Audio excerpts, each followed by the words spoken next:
Friends, welcome to C study. C study के इस video के अंदर हम देखेंगे वर्ण तालिका या वर्णमाला। वर्णमाला के यहाँ दो टाइप होंगे। पहला स्वर, अज बोल दो संस्कृत में, ठीक है। दूसरे होंगे हमारे व्यंजन, हल बोल दो संस्कृत में, इंग्लिश में वोवेल्स और कॉन्सोनेंट, ठीक है। उसके बाद इस वीडियो के अंदर हम देखेंगे स्वर, अज या फिर बोल देंगे हम वोवेल्स, ठीक है। नेक्स्ट वीडियो में देखेंगे हम कॉन्सोनेंट, मतलब कि व्यंजन या फिर उसे बोल देंगे हल संस्कृत में, ठीक है। इस वीडियो के अंदर क्या क्या देखेंगे हम, उच्चारण के आधार पर, मुख द्वार के आधार पर क्या टाइप है उसके स्वर के, ठीक है। उसके बाद देखेंगे उच्चारण स्थान के आधार पर क्या होंगे, फिर देखेंगे अनुस्वार किसे बोलते हैं, विसर्ग किसे बोलते हैं, अनुनासिक, निर्नासिक, शहीद स्वर कौन सा है, ठीक है। फिर उसके बाद आगत स्वर किसे बोलते हैं, ठीक है। वो सारी चीजें हम इसके अंदर देख लेंगे। उसके बाद नेक्स्ट वीडियो के अंदर लाएंगे हम व्यंजन के टाइप। व्यंजन के टाइप भी अंदर डिफरेंट टाइप देखेंगे। जैसे मान लिया हमने अंतस्थ व्यंजन हो गया, उष्ण व्यंजन हो गया, उसके अंदर भी स्पर्शी व्यंजन हो गए, मूल स्पर्शी व्यंजन हो गए, ठीक है। उसके बाद लूठित व्यंजन हो गए। ये डिफरेंट टाइप के व्यंजन नेक्स्ट वीडियो में देखेंगे, लेकिन इस वीडियो के अंदर हम कंप्लीट करेंगे पूरे वोवेल्स, ठीक है। आइए स्टार्ट करते हैं। सबसे पहले स्टार्ट करते हैं, हम यदि बात करें टोटल अल्फाबेट कितने होंगे, इंग्लिश अल्फाबेट की बात करें, यदि बात करें हम इंग्लिश अल्फाबेट,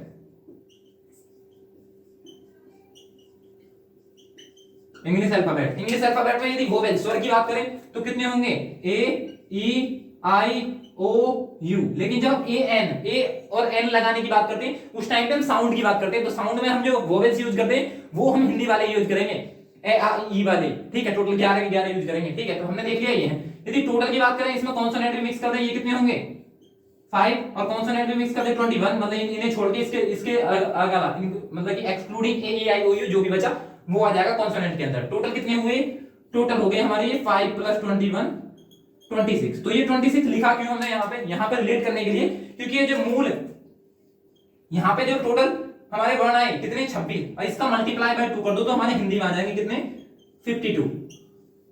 26 का दुगना 52। इन 52 में से भी यदि बात करें हम स्वर कितने हैं और व्यंजन कितने हैं वो हम आगे देखेंगे नेक्स्ट में, लेकिन यहाँ भी देख लेते हैं। तो यदि बात करें स्वर की तो स्वर है 11, व्यंजन की बात करें तो 41, तो कितना हुआ हमारा हो गया 52। ये तो टोटल है, कुल वर्ण पूछ लिया तब है ये। लेकिन बात करें मूल, तो मूल व्यंजन कितने हैं, मूल स्वर की बात करें तो मूल स्वर है 4, मूल व्यंजन पूछे तो आ जाएंगे 33। तो ये है मूल स्वर मूल व्यंजन। इसका मतलब मूल वर्ण कितने हो गए, मूल वर्ण हो गए हमारे 11 + 33 = 44। ये है यदि पूछा जाए हमसे मूल वर्णों की संख्या तो वो है 44, ठीक है। ये देख लिया हमने बेसिक। उसके बाद बात करते हैं हम इसी में हल। अब जैसे कि यहाँ पे मेंशन है, पहला जैसे स्वर की बात करें संस्कृत में क्या बोलेंगे, इसे अज बोल देंगे। व्यंजन की बात करें तो इसे हल बोल देंगे, मतलब कि ये वही है जो इसे हम इंग्लिश में क्या बोलते हैं, वोवेल्स, और ये वही है जिन्हें हम क्या बोलते हैं, कॉन्सोनेंट, ठीक है। ये देख लिया हमने, संस्कृत में क्या बोलते हैं वो भी देख लिया। उसके बाद देखते हैं हम बिल्कुल बेसिक से स्वर की तरफ चलते हैं। स्वर किसे बोलते हैं, ठीक है, मतलब कि जो स्वतंत्र बोले जाते हैं, जिनके लिए हमें किसी दूसरे की आवश्यकता नहीं है वर्ण की, उन्हें उन सारे को क्या बोल देंगे हम, स्वर बोल देंगे। यदि बात करें सबसे पहले वर्णमाला में वर्ण की, तो वर्ण क्या है, मतलब कि किसी भी वाक्य ध्वनि, सार्थक वाक्य ध्वनि सबसे छोटी, मतलब कि लघुत्तम, ये किसी भी ध्वनि की सबसे छोटी इकाई उसे बोलेंगे हम वर्ण, ठीक है। मतलब कि यदि वर्णों की मैं बात करें तो टोटल आ जाएगा हमारा लघुत्तम, यहां भी मेंशन है लघुत्तम वाक्य ध्वनि, सबसे छोटी वाक्य ध्वनि, वो भी सार्थक, ठीक है। सार्थक ध्वनि उसे क्या बोल देंगे, वर्ण बोल देंगे। और वर्ण यदि बात करें भाषा की, सार्थक ध्वनि क्या है, वो आ जाएगा वाक्य। ये किसकी है, ये तो है वर्ण की, ठीक है। और यदि बात करें भाषा की आ जाएगी वाक्य, मतलब कि लघुत्तम इकाई, ठीक है। वो देख लिया हमने बेसिक। उसके बाद आते हैं हम वही स्वर पे। तो यदि बात करें स्वर, या क्या बोल देंगे हम, अच, कहीं कहीं अच मेंशन आएगा, या फिर अज संस्कृत में, ठीक है, कुछ भी आ सकता है, या फिर हम बोल दें वोवेल्स, ठीक है। ये आ गया। इसके अंदर क्या क्या आएंगे अब देख लो, वो बेसिक हमने बचपन में पढ़े होंगे, कहां से, अ, आ, ई, फिर ई, उसके बाद ऊ, छोटा ऊ, फिर बड़ा ऊ, बड़े से ऊन, ठीक है। फिर उसके बाद ऋषि, र, तो ये क्या आ जाएगा, ये आ जाएगा री। उसके बाद री के बाद आ जाएगा ए, फिर आ जाएगा अय, ऐ से एनक, फिर ओखली, ओ से ओखली, औ पे औरत, औ, ठीक है। फिर हमने देखा था अन, अंगूर वाला, फिर अह, अतः वाला, ठीक है। तो अब देखो ये सारे हैं, टोटल है, मतलब कि ये जितना भी मैंने लिखा है ये सारे स्वर थे, ठीक है, जो हमने बचपन में पढ़े थे। अब देखते हैं इसके अकॉर्डिंग कौन कौन से स्वर हैं, किस किस के अंदर आएंगे। यदि सबसे पहले बात करें टोटल कितने हुए, 2 4 6 8 10 11 12 13 हो गए। इन 13 के अंदर सबसे पहले देखते हैं हम, सबसे पहले तो ये वाले जो स्वर हमने लिखे हैं अन है, इसका काम खत्म करो पहले। सबसे पहले जो अन लिखा हुआ है, अन से अंगूर, अंगूर वाला जो अन लिखा हुआ है, ठीक है, इसके अंदर क्या होगा, ये वाला जो पोर्शन है ये आएगा अनुस्वार के अंदर, अनुस्वार, ठीक है। और ये जो अह लिखा हुआ है ये आएगा विसर्ग के अंदर, विसर्ग, ठीक है। इसका मतलब ये हुआ कि दोनों अनुस्वार भी और विसर्ग भी दोनों किसके अंदर काउंट नहीं होंगे, हमारे जो स्वर है उसके अंदर काउंट नहीं होंगे। इन दोनों को मिला के हम क्या बोलेंगे, इन दोनों को बोलेंगे हम नपुंसक बोल दो, या फिर हमारा अयोग्यवा, ये है अयोग्यवा या फिर नपुंसक, नपुंसक, ठीक है। तो इसका मतलब क्या हुआ, ये हमारे जो मूल स्वर हैं या कुल स्वर हैं, स्वर के अंदर काउंट नहीं होंगे। पहला अन को बोलेंगे अन से अंगूर, ठीक है, अतः वाला लास्ट में, या तो ये बीच में आएगा या लास्ट में आएगा, ठीक है, किसी वाक्य के, लेकिन स्टार्टिंग में नहीं आएगा। तो अन अह ये अनुस्वार है, ये विसर्ग है, दोनों को मिला के क्या बोल देंगे, अयोग्यवा नपुंसक। मतलब इसका मतलब ये हुआ, अयोग्यवा या नपुंसक का मतलब ये हुआ, ना तो ये स्वर में आएंगे ना ये व्यंजन में आएंगे, ठीक है। तो ये अयोग्यवा है, नपुंसक है, ठीक है। तो दो चीज हमारे यहाँ पे क्लियर हुई। पहला क्या है, पहला हम अयोग्यवा क्लियर हुआ, अयोग्यवा क्या है या नपुंसक क्या है। उसके बाद इसी में क्या हुआ, इसी के अंदर हमें क्लियर हुआ कि अनुस्वार किसे बोलेंगे, ठीक है, और विसर्ग ये हमेशा लास्ट में आएगा। अनुस्वार वाला पोर्शन क्या आ जाएगा, ये बिंदी इसके साथ ये वाला पोर्शन, ये मतलब ये कैसा है, इसी की बात करें तो ये एक चीज और क्लियर हो जाएगी यहीं पे हमारी, ये है हमारे अनुनासिक, अनुसार, ये आ जाएगा हमारा, हाँ ये हो गया अनुसार पूरा का पूरा पोर्शन, ठीक है। अब आते हैं, यदि मतलब नाक से निकलेगी ये वाली बात, जैसे मान लिया हमने बोला अंगूर, अंगूर, तो मुंह और नाक दोनों से निकल रहा है, लेकिन बोलूं मैं इधर उधर आप यहां वहां, ठीक है, इसमें क्या है, ये सिंपल बोले जा रहे हैं, जिसका मतलब ये क्या है, निर्नासिक। तो अनुनासिक और निर्नासिक ये दो चीज और क्लियर हुई यहाँ पे। तो निर्नासिक का मतलब क्या है, जैसे मान लिया मैंने इधर, इसमें कहीं पे भी नाक से बोलने वाला सब कुछ मुंह से बोला जा रहा है, उधर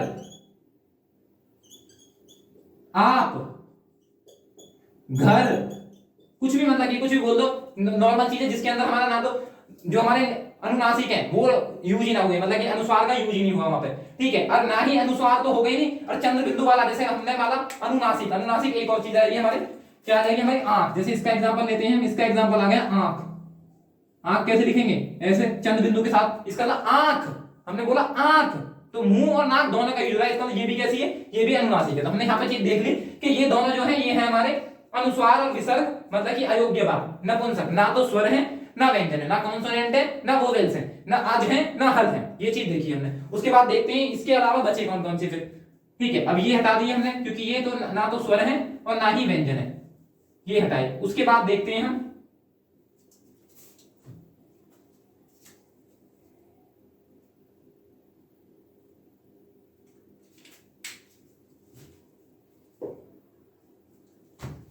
अब देखो इसके अंदर क्या देखते हैं। अब पहला इसके टाइप से देखेंगे, लेकिन अभी देख लिया हमने कि मेनली कितने बचे हमारे, 11 बचे। ये 11 ही हमें क्या करने हैं, स्टडी करने हैं इन 11 के ऊपर ही, ठीक है। तो 11 हुए हमारे टोटल वोवेल्स, मतलब कि हमारे स्वर, ठीक है। उसके अंदर भी जो स्वर है इसके अंदर भी टाइप होंगे डिफरेंट, मूल स्वर क्या है, संधि स्वर क्या है, हाथ स्वर क्या है, दीर्घ स्वर क्या है, वो अलग देखेंगे। लेकिन अब बच गया कि हमें स्वर के अंदर कितने पढ़ रहे हैं, इन 11 को डिफरेंट डिफरेंट तरीके से पढ़ना है। कौन सा कहां से बोला जा रहा है, अनुनासिक कौन से हैं, इसी में स्थिर कौन से हैं, कठोर कौन से हैं, जो नासिक कौन से हैं, सब कुछ हमें इसी के अंदर देखना है। ये 11 के बारे में ही पढ़ना हमें ढंग से, ठीक है। अब तो ये तो क्लियर है कि ये 11 हैं जिन्हें हम पढ़ना है, जैसे हमने बचपन में पढ़ा है। तो क्या आ जाएगा, ए से अनार, आ से आम, ई से इमली, ई से बड़ी, ई से ईख, ठीक है। उसके बाद छोटे से उल्लू, ठीक है। फिर उसके बाद छोटे से ऊन, छोटे से उल्लू, बड़े से ऊन, रे पे ऋषि, ठीक है, ऋषि तो इसे बोलेंगे रे। फिर ए पे एड़ी, ठीक है। फिर क्या आ जाएगा, ये वाला पोर्शन आ जाएगा, ठीक है।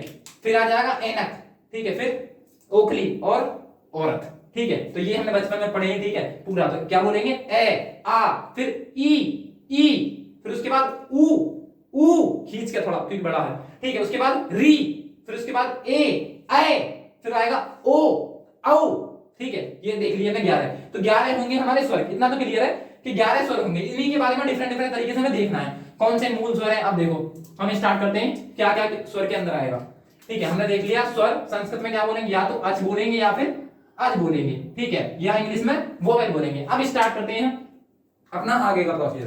अब देखो सबसे पहला आया उत्पत्ति के आधार पर स्वरों के कितने टाइप हैं स्वर, क्योंकि वो जो हमारा कॉन्सोनेंट वाला पोर्शन है तो वो तो हम नेक्स्ट वीडियो में देखेंगे, इसमें हमें स्वर देखना है पूरी तरीके से, आज देखना है।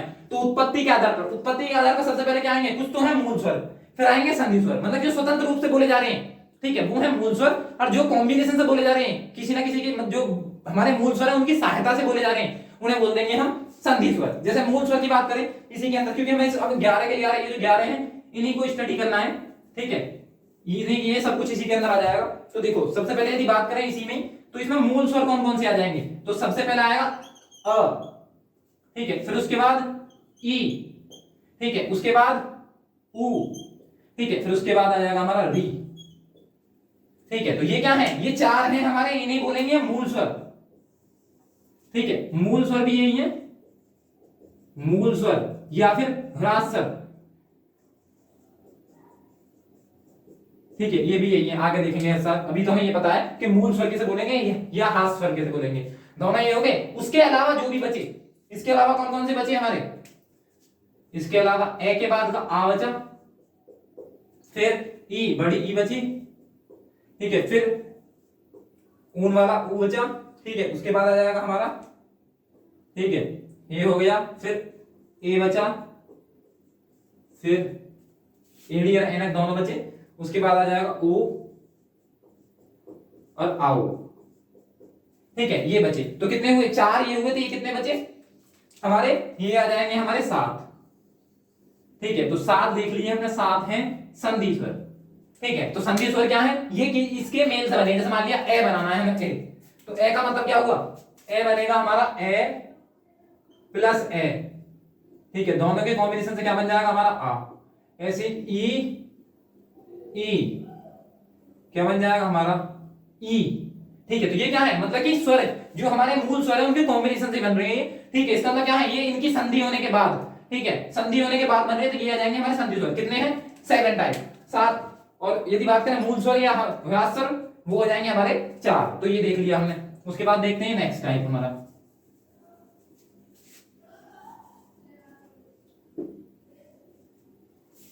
अब देखो दूसरा देखते हैं। उत्पत्ति का आधार पर देख लिया हमने, मूल स्वर है और संधि स्वर है। उच्चारण के आधार पर, उच्चारण के आधार पर बात करते हैं। सबसे पहले कौन कौन से आएंगे, सबसे पहले आया हमने देखा इसके अंदर, सबसे पहला आया हमारा हास स्वर, ठीक है, मतलब कि जो होंगे एक मात्रिक, ठीक है। फिर उसके बाद दीर्घ, जिन्हें बोलने में, हास स्वर का मतलब क्या हुआ, जिन्हें बोलने में कम समय लगे, ठीक है, जैसे ए हो गया, मतलब कि जो छोटे छोटे हमने यहां पर देखे थे मूल स्वर, मतलब कि जैसे ए हो गया, या फिर ई, फिर आ जाएगा हमारा उ और हमारा री। इन्हें चारों को बोलने में क्या लगेगा, जो हमारे मूल स्वर थे उन्हें हास स्वर बोलेंगे, इन्हें बोलने में कम टाइम लगेगा, ठीक है। और ये क्या है, ये सारे के सारे क्या है, ये है सारे एक मात्रिक, एक मात्रिक, ये भी याद रखना, ये पूछ लिया जाए, एक मात्रिक, ठीक है। अब इससे दुगना वो स्वर जिन्हें बोलने में मूल स्वर या हास स्वर से दुगना समय लगे, उन्हें बोल देंगे हम दीर्घ स्वर।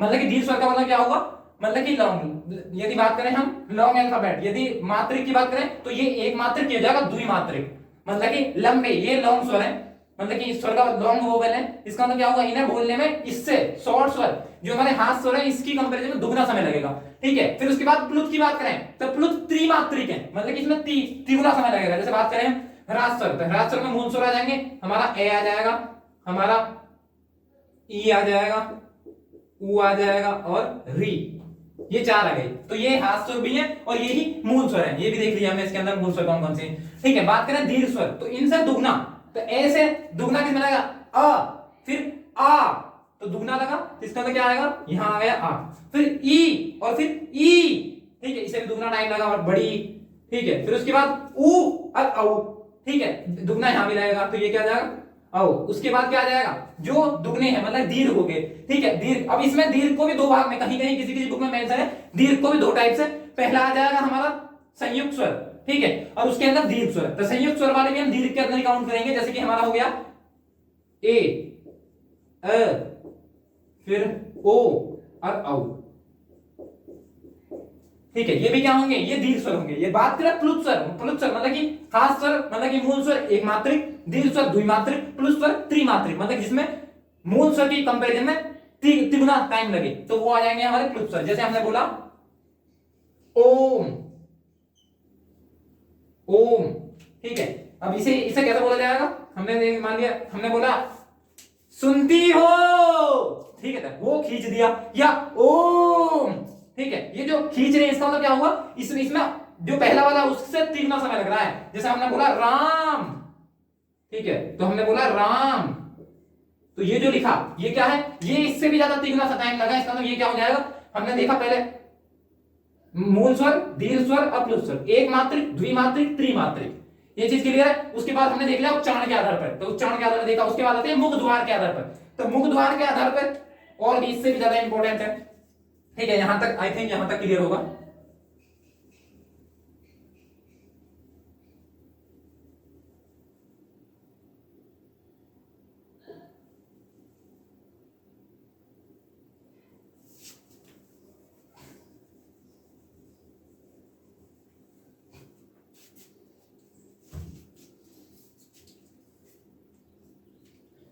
ये आ जाएगा हमारा ओ, ठीक है, अब देखते हैं, ये भी मिट गया थोड़ा सा, इसे देख लेते हैं। अब देखते हैं मुख द्वार के आधार पर, मतलब मुख कितना खुल रहा है हमारा उस स्वर को बोलते टाइम, तो सबसे पहले देखते हैं, सबसे पहले आया हमारा विवृत, मतलब कि इसमें क्या होगा, जो हमारा मुख है वो खुला हुआ होगा पूरी तरीके से, तो वो आ जाएगा हमारा विवृत, मुख खुला हुआ, ज्यादा खुला हुआ होगा। उसके बाद अर्धविवृत, मतलब कि पार्शियली ओपन, कुछ मात्रा में, मतलब हाफ ओपन भी नहीं कह सकते, पार्शियली ओपन बोल सकते हैं, कुछ खुला हुआ, जैसे मान बोलते हैं हम विवृत की बात करें तो खुल रहा है ना मुख पूरा, ठीक है। फिर बात करते हैं ए मुख खुल रहा है, फिर ओ या ओ भी नहीं, आओ, इसका मतलब क्या हो रहा है, मुख ज्यादा खुल रहा है इसके केस में। अर्धविवृत में कम खुल रहा है, मतलब इसके कंपैरिजन में थोड़ा कम खुल रहा है अर्धविवृत, मतलब कि पार्शियली ओपन है, ठीक है। जैसे मान आप बोलते हैं अ, फिर बोला ए, फिर उसके बाद ओ, फिर उसके बाद ओ, ठीक है, तो मतलब कि ओपन तो हो रहा है हमारा मुख, लेकिन कुछ मात्रा में, ठीक है, इसके कंपैरिजन में कम हो रहा है, तो उसे क्या बोल देंगे,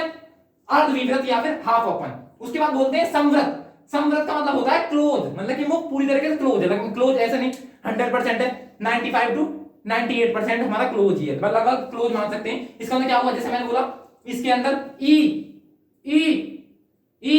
दांत बीच के भी हम बोल सकते हैं, मतलब कि बहुत ही कम मुख खुलेगा इसके अंदर, तो क्या ई, फिर बोला मैंने औ से ऊन, ठीक है, औ से ऊन, इसका मतलब क्या हुआ, औ, दो चीज बोली हमने, तो दोनों में क्या हुआ, बहुत कम मात्रा में मुख खुल तो रहा है, लेकिन बहुत कम मात्रा में खुल रहा है, इसका मतलब इसे बोल देंगे हम क्लोज, मतलब कि पार्शियली ना भी खोलेंगे तब भी कुछ ना कुछ आवाज आ जाएगी हमारी। लेकिन बात करें जब हमारा अर्धसंवृत आ जाएगा, मतलब कि पार्शियली क्लोज, मतलब कि बोल सकते हैं हाफ क्लोज, तो उस हाफ क्लोज की कंडीशन में क्या आएगा हमारे, जैसे हमने बोला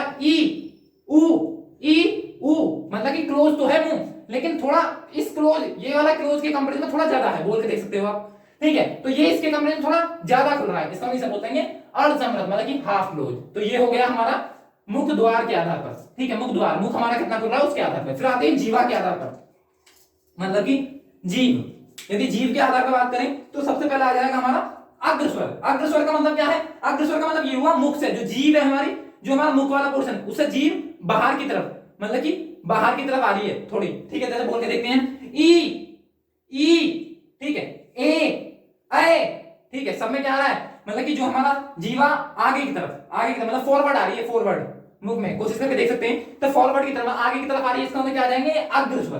फिर बात करें केंद्रीय मध्य स्वर, जब बोला हमने अ, ना तो जीभ आगे की तरफ आई ना जीभ पीछे की तरफ गई, ठीक है, वही है बीच में, तो इसे बोलेंगे हम केंद्रीय स्वर या फिर मध्य स्वर। हमने अग्र देख लिया आगे की तरफ जा रही है, मध्य बीच में, या फिर वही चीज वही है, मतलब ना पीछे ना आगे, तो आ जाएगा हमारा केंद्रीय या फिर मध्य स्वर। उसके बाद पश्च स्वर, पश्च स्वर का मतलब क्या हुआ, जो जीवा है वो किस तरफ जा रही है, पीछे की तरफ जा रही है, जैसे बोल के देखते हैं आ, उ, औ, औ, ठीक है, तो ये सारी चीज, ये वाला पोर्शन जब बोल के देखेंगे तो जीवा कहां जा रही है, पीछे की तरफ जा रही है, ठीक है, इसका मतलब क्या आ जाएगा, इन्हें बोलेंगे पश्च स्वर, ये अग्रस्वर, केंद्रीय मध्य स्वर, पश्च स्वर। तो ये देख लिया हमने जीवा के अंदर। फिर आता हमारा पांचवा टाइप, इसमें देखते हैं हम ओष्ठ आकृति के आधार पर, मतलब कि ओष्ठ का मतलब क्या है, ओष्ठ का मतलब होठ, ठीक है, तो होठों की आकृति के आधार पर, एक तो व्रतमुखी, व्रतमुखी का मतलब कि हमारे होठ क्या हो जाएंगे ना बोलते टाइम, गोल, ठीक है, तो व्रतमुखी का मतलब क्या हुआ, जैसे हमने बोला ओ, इंग्लिश वाला ओ है बॉल, कॉल, ठीक है, ये वाला ओ इंग्लिश वाला, मतलब कि जो अंग्रेजी वर्णमाला से लिया गया, ये वाला ओ, तो मुंह खुल रहा है ना, गोल भी हो रही है, मतलब कि सर्कुलर हो रही है एक तरीके से, हमारा जो मुंह की साइज है वो वृत्त की तरह हो रहा है, एक सर्कल की तरह हो रहा है, ठीक है। फिर बात करें ऊ, अब भी गोल हुआ, उसके बाद बोला औ, ओ, आओ, ठीक है, सब में क्या हो रहा है, गोल हो रहा है। इसका मतलब ये क्या है, ये सारे के सारे किस तरीके से हो रहा है, हमारा मुख का जो साइज है वो सर्कल टाइप हो रहा है, एक वृत्त की तरह गोल, ठीक है, मतलब कैसा हो रहा है, गोल हो रहा है। इसका मतलब ये आ जाएगा व्रतमुखी। अव्रतमुखी का मतलब क्या हुआ, जिसमें मुख जिन्हें बोलते रहे मुख का जो साइज है वो गोल ना हो, वृत्त टाइप सर्कल टाइप ना हो,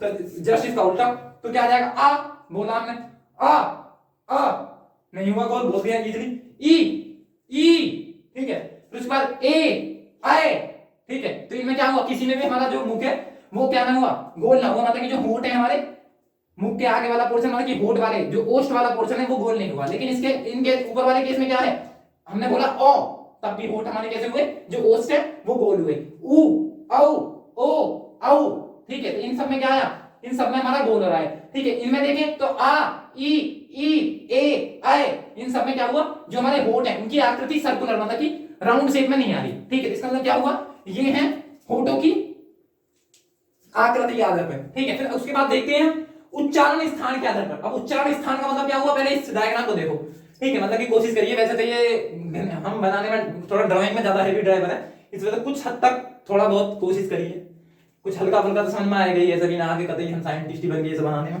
ठीक है। अब देखते हैं इसमें, तो ये वाला पोर्शन देखते हैं, यदि कुछ तो हल्का फुल्का जैसे भी समझ में आ रहा है, तो ये वाला पोर्शन है नाक, जैसे भी है सुपड़ खाकी सी नाक है, लेकिन नाक ही है, नाक मान के चलो, ठीक है। ये ऊपर वाला पोर्शन नदर कैविटी है, नीचे वाला आ जाएगा ओरल कैविटी, मतलब मुख वाला ये है और नाक वाला पोर्शन ये है। उसके अंदर ये जो तालु है, मतलब कि अंदर जब हम बोल रहे हैं किसी भी वर्ड को बोल रहे हैं, तो वो जो जहां ऊपर वाले पोर्शन में टकरा रहा है, तो तालु में दो चीज होंगी, एक पीछे वाला एक आगे वाला, तो ऊपर जहां जीवा टकरा रही है उसे बोलेंगे तालु। तो ये वाला पोर्शन दिखाया मैंने, यहाँ ये है हमारा तालु या तालव्य वर्ड बोलेंगे, जो यहां से बोले जाएंगे। फिर दंत हमें पता ही है, ये दांत है जी।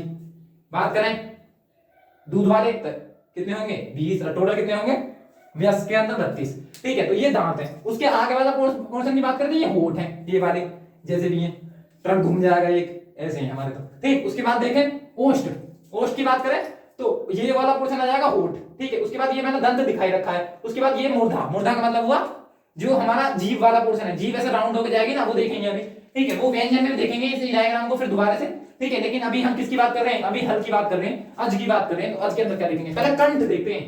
कंठ, कंठ का मतलब यहां से स्टार्टिंग होगी, तो ये वाला पोर्शन कंठ है, ठीक है, ये वाला कंठ है, तो स्टार्टिंग कहां से होगी, हमारी कंठ से ही होगी।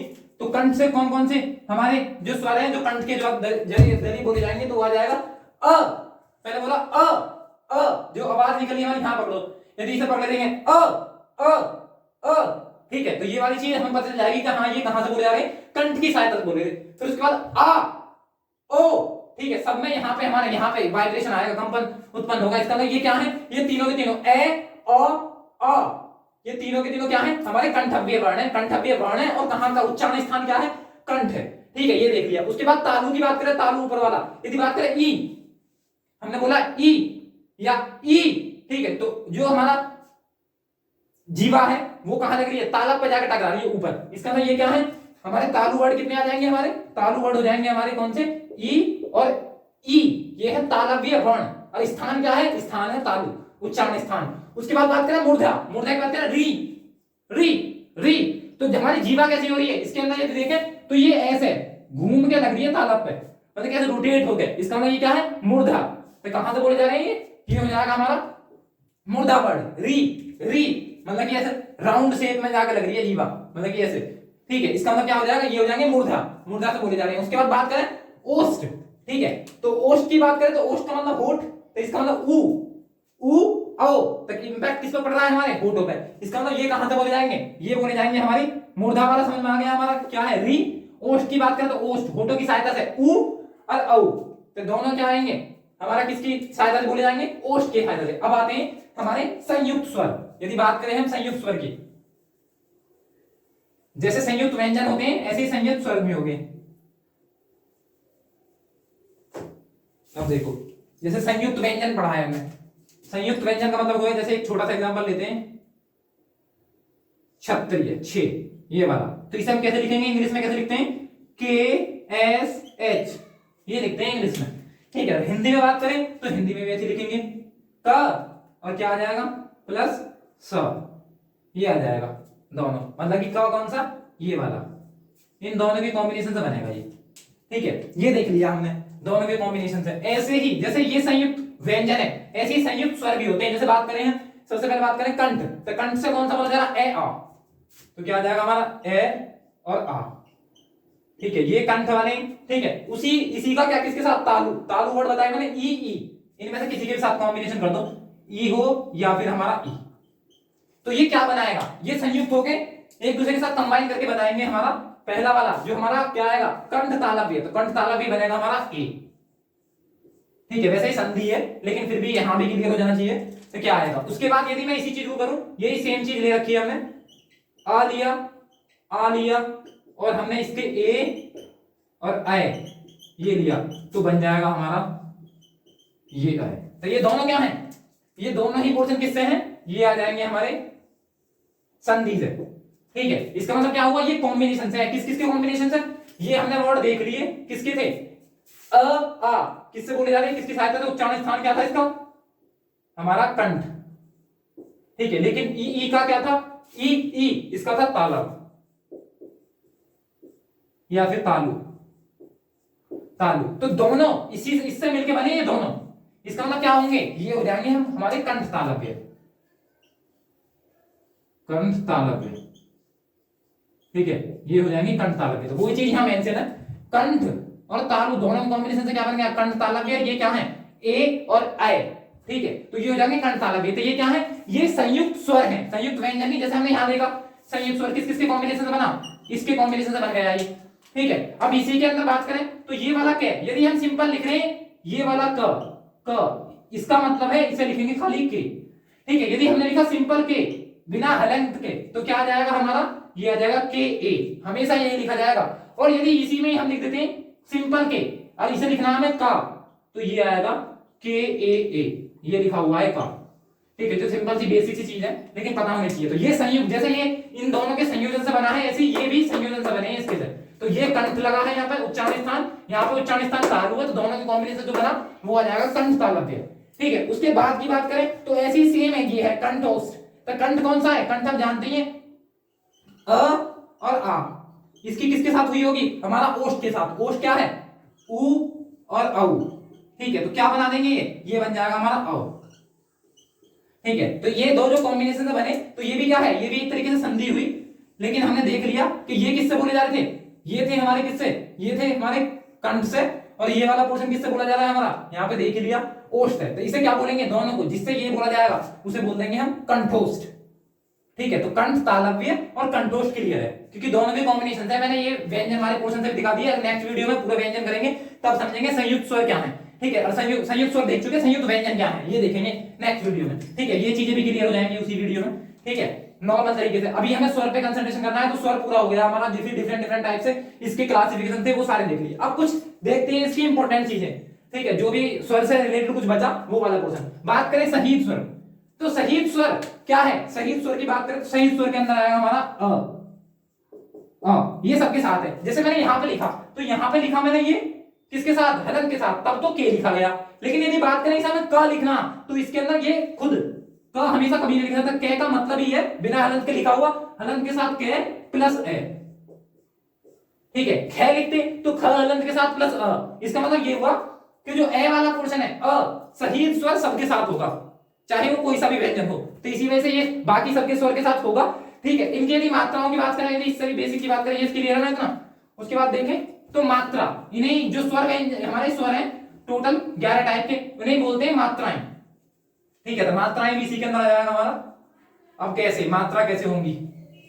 जैसे हमने देखा अ, फिर देखा आ, ई, उ, औ, फिर आ जाएगा री, उसके बाद आ जाएगा हमारा ए, आए, ओ, औ। ये देखा। यदि बात करें मात्राओं की, तो मात्राओं के फॉर्म में क्या आ जाएगा? ये लिखेंगे, इसकी कोई मात्रा नहीं होती। इसकी बात करें तो इसका ये आ जाएगा, इसकी बात करें तो इसकी ये आ जाएगी, इसकी बात करें तो इसकी मात्रा क्या होगी? ये हो जाएगी। ऊ की बात करें तो ये छोटा ऊ है, ठीक इस तरीके से, ये बड़ा ऊ इस तरीके से, री मतलब कि इस तरीके से।